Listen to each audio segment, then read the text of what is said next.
नमस्कार दोस्तों मैं नवीन कुमार अपने चैनल लैंग्वेज ऑफ प्लैनेट्स में आपका स्वागत करता हूं। अक्सर ये प्रश्न पूछा जाता है कि गुरुजी, यदि हमारी जन्म कुंडली में कोई महत्वपूर्ण भाव खाली है तो उस खाली भाव का परिणाम या उसका प्रभाव क्या होगा? क्या वो भाव हमें कोई फल नहीं प्रदान करेगा? या जो भी इस खाली भाव से संबंधित जानकारी है वो हमें देने की कृपा करें। बहुत से लोग प्रश्न पूछते हैं इस तरह के। दोस्तों, 9 ग्रह हैं जन्म कुंडली में, 12 भाव हैं और 12 राशियां हैं। चंद्रमा और सूर्य, इन दोनों को एक एक राशि का स्वामित्व प्राप्त है। राहु केतु की कोई राशि नहीं है। बाकी जो 5 ग्रह हैं, मंगल, बुध, बृहस्पति, शुक्र और शनि, इनको 2-2 राशियों का स्वामित्व प्राप्त है। इस तरह से 12 राशियां हैं, कुंडली में 12 भाव होते हैं और ग्रह 9 हैं। 7 ग्रह जो हैं पिंडीय ग्रह हैं जिनका भौतिक अस्तित्व है, और 2 ग्रह हैं छाया ग्रह, राहु और केतु। दोस्तों, ये तय है कि जन्म कुंडली के अगर एक एक ग्रह एक एक भाव में भी होगा तो भी जन्म कुंडली के 3 भाव खाली ही रहेंगे। आमतौर पर देखने को ये मिलता है कि प्रत्येक जन्म कुंडली के अंदर 3 या 4 या 4 या 5 भाव खाली ही रहते हैं। कई कुंडलियों में तो ऐसी भी स्थिति आ जाती है, देखने को मिलती है कि ग्रहों की युतियाँ ज़्यादा होती हैं, ज़्यादा ग्रह एक साथ बैठे होते हैं, तो 6-6, 7-7 भाव भी खाली देखने को मिल जाते हैं। तो दोस्तों, क्या ये भाव किसी प्रकार का कोई फल देने में सक्षम नहीं होते? मान लीजिए कि आपका लग्न खाली है, तो क्या आपकी पर्सनैलिटी में, आपके व्यवहार में, आपके व्यक्तित्व में, आपके चरित्र में कोई दम नहीं होगा? या लग्न बेकार हो जाएगा? या आपकी कुंडली के धन स्थान, कुंडली का दूसरा भाव यदि खाली है तो आपके पास धन की स्थिति सदैव डामाडोल रहेगी? या लाभ स्थान, आपकी कुंडली का एकादश भाव खाली है, तो क्या आप अपने जीवन में आर्थिक लाभ अर्जित नहीं कर पाएंगे? ऐसा कभी नहीं होता दोस्तों। आप इस चीज़ को ऐसे समझिए कि मान लीजिए कि आपके पड़ोस में कोई मकान है और बहुत अच्छा मकान बना हुआ है, लेकिन उस मकान पर ताला लगा हुआ है, वहाँ कोई रहता नहीं है। उसके मकान के जो मालिक हैं या तो वो दूसरे शहर में रहते हैं या कहीं दूसरी जगह उसी शहर में रह रहे हैं। चाहे वो अपने दूसरे मकान में रह रहे हैं, चाहे वो अपने किसी किराए के पोर्शन में रह रहे हैं या किसी और जगह रह रहे हैं। इसी तरह से मान लीजिए कि आपकी कुंडली के लाभ स्थान का 11th हाउस का लॉर्ड शनि है। कालपुरुष कुंडली में शनि 10वें और 11वें भाव का स्वामी होता है। बृहस्पति भाग्य का स्वामी होता है। तो क्या भाग्य का स्वामी बृहस्पति यदि भाग्य में नहीं होगा या भाग्य में कोई भी ग्रह नहीं होगा तो क्या भाग्य आपका साथ नहीं देगा? ऐसा कभी नहीं होता है। जो आपके पड़ोस में कोई मकान है, यदि उसका मालिक वहाँ नहीं रह रहा है तो क्या उस मकान का कोई अस्तित्व नहीं है? या उस मकान पर कोई भी कब्जा कर सकता है? ऐसा कभी नहीं हो सकता।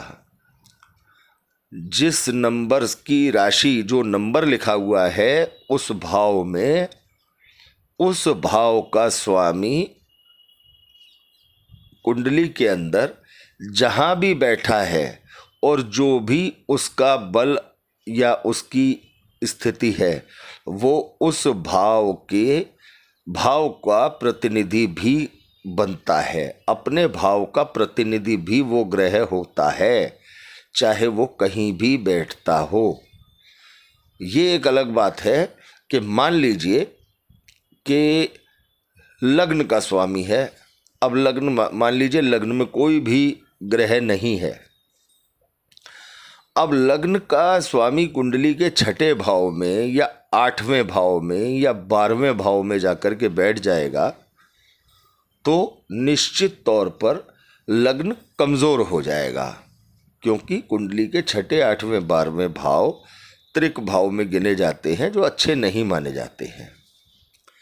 इसी तरह से यदि कोई भी भाव अगर खाली है, उस भाव का स्वामी अपने मतलब उस भाव से अगर छठा, आठवां या 12वां बैठ जाएगा तो उस भाव के फलों को कमज़ोर करेगा।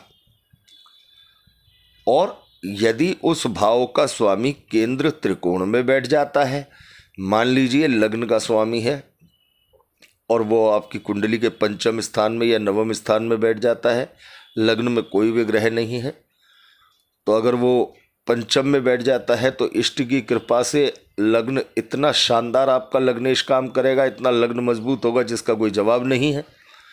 उसी तरह से यदि लग्न का स्वामी नवम भाव में बैठ जाता है तो आपका भाग्य और आपका लग्नेश मिल करके जो है आपके लग्न को इतनी ऊंचाइयां देंगे जिसका कोई जवाब नहीं है। हाँ, अगर लग्न का स्वामी कुंडली के छठे भाव में आ जाएगा या आठवें भाव में चला जाएगा या 12वें भाव में चला जाएगा तो ये एक परेशानी का कारण बनता दिखाई देता है। और तीसरे भाव में भी हम मान लेते हैं कि बहुत अच्छे रिजल्ट नहीं मिलते। अब भाव से तीसरा भाव जो होता है, अब दोस्तों मान लीजिए कि शनि दशम भाव के स्वामी है कालपुरुष कुंडली में। शनि यदि दशम भाव से कुंडली के तीसरे भाव में बैठ जाएंगे तो रिजल्ट उतने प्रबल नहीं होंगे उस भाव के, दशम भाव के, जो होने चाहिए। अगर पंचम स्थान में बैठ जाएंगे तो अपने घर से आठवें बैठ जाएंगे, यानी 10वें भाव से पंचम भाव 8वां होता है, तो भी दशम भाव के फल शनि की वजह से प्रॉपर नहीं मिल पाएंगे। और यदि कुंडली के नवम भाव में बैठ जाएंगे जो अपने दशम भाव से 12वां होता है, यहाँ भी रिजल्ट शनि प्रॉपर नहीं दे पाएंगे, भाव कमज़ोर हो जाएगा।